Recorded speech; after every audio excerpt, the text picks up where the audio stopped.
Classificação indicativa. Livre para todos os públicos.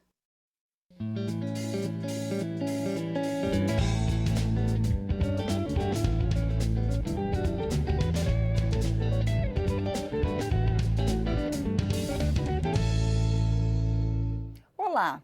A reforma trabalhista do governo Temer completou um ano no dia 11 de novembro. Foi uma reforma muito polêmica na época, porque, ao flexibilizar a legislação, terminou reduzindo direitos trabalhistas que existiam desde que a CLT, Consolidação das Leis do Trabalho, foi editada ainda por Getúlio Vargas. Aqui comigo para conversar sobre o tema está o deputado Daniel Almeida, do PCdoB da Bahia. Eu sou Mariana Monteiro e este é o Palavra Aberta, um programa da TV e da Rádio Câmara. Olá, deputado. Pois é, fez um ano, né? Agora, há pouco tempo. O senhor vê que houve realmente avanços para o trabalhador ou somente para o empresário? Olha, é um momento oportuno, um ano de vigência desta reforma trabalhista, fazemos um balanço. Algumas matérias saíram, foram divulgadas e as pessoas estão discutindo. E esse balanço, mesmo que ainda parcial, revela que não foi um avanço, foi um retrocesso. Foi efetivamente uma perda de conquistas para os trabalhadores, para a sociedade brasileira, para a nossa economia. O que é que se dizia no debate da chamada reforma trabalhista?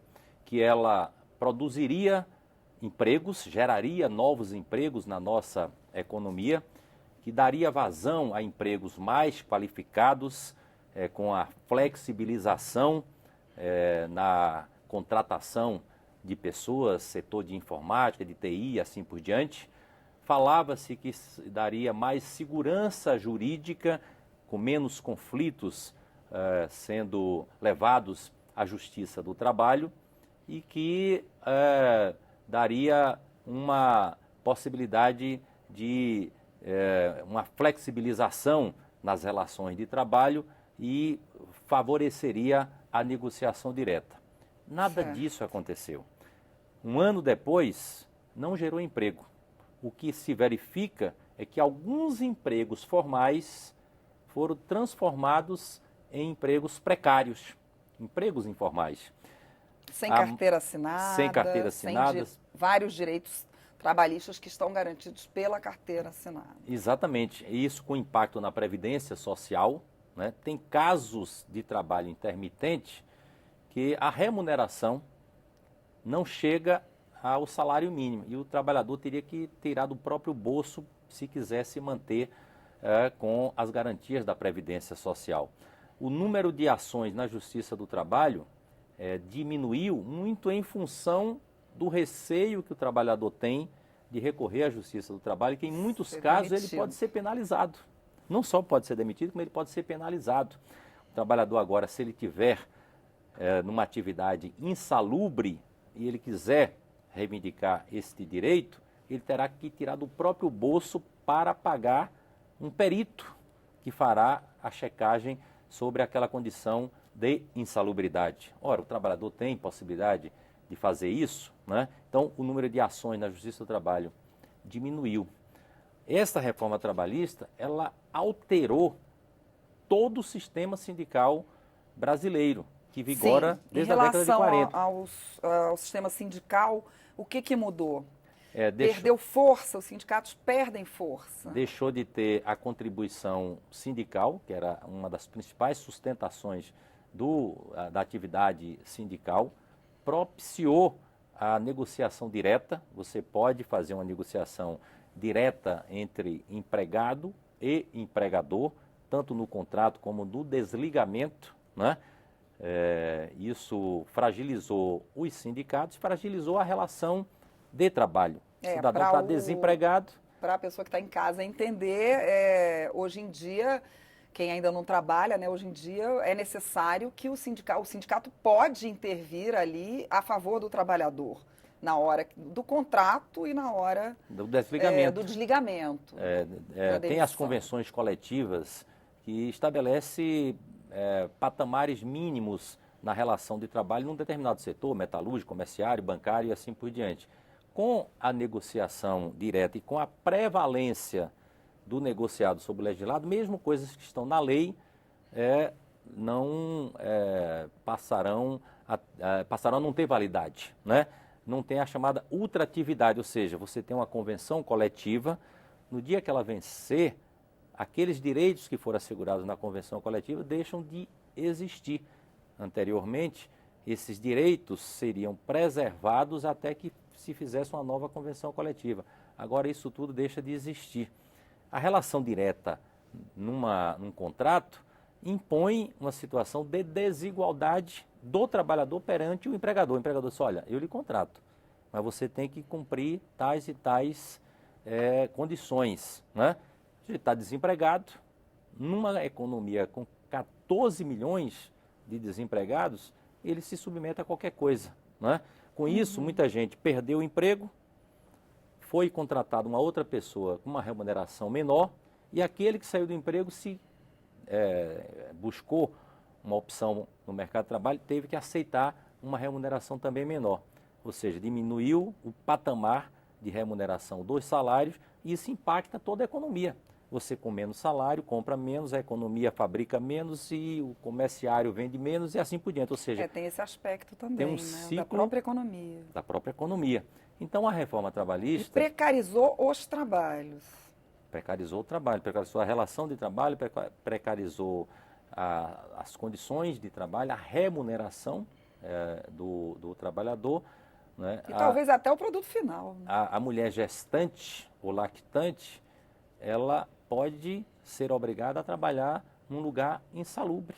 Sim, isso foi um dos pontos mais... Isso terminou ficando, deputado. Mulheres grávidas podendo trabalhar em situações insalubres. Infelizmente ficou e permanece Porque isso eu me lembro que foi ainda uma coisa hoje. Que tentaram tirar até o final. Que é uma outra coisa que ficou nesse debate. Quando a matéria foi aprovada de forma assodada na Câmara dos Deputados, foi ao Senado, lá no Senado dizia, olha, nós vamos corrigir no Senado.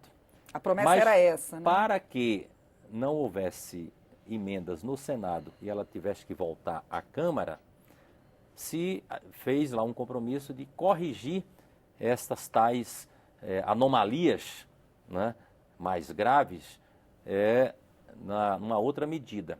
Isso não foi feito e essas bárbaras anomalias, essas coisas selvagens, continuam na legislação ainda hoje e, infelizmente, continuam a serem praticadas, né? Então, se nós fizermos um balanço, é fundamental que a gente faça um balanço, nós vamos ver que nenhum benefício se verifica a partir da reforma trabalhista. Quer dizer, da forma que o senhor fala, nem mesmo os empresários devem ter ficado tão satisfeitos, né? Porque não aumentou o número de empregos no Brasil, não aumentou a remuneração de quem pode comprar, não melhorou a economia.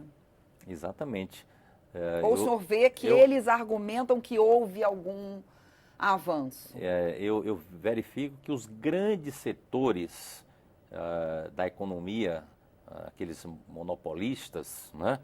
Sistema financeiro, as grandes estruturas, as grandes montadoras, as grandes empresas do agronegócio, né?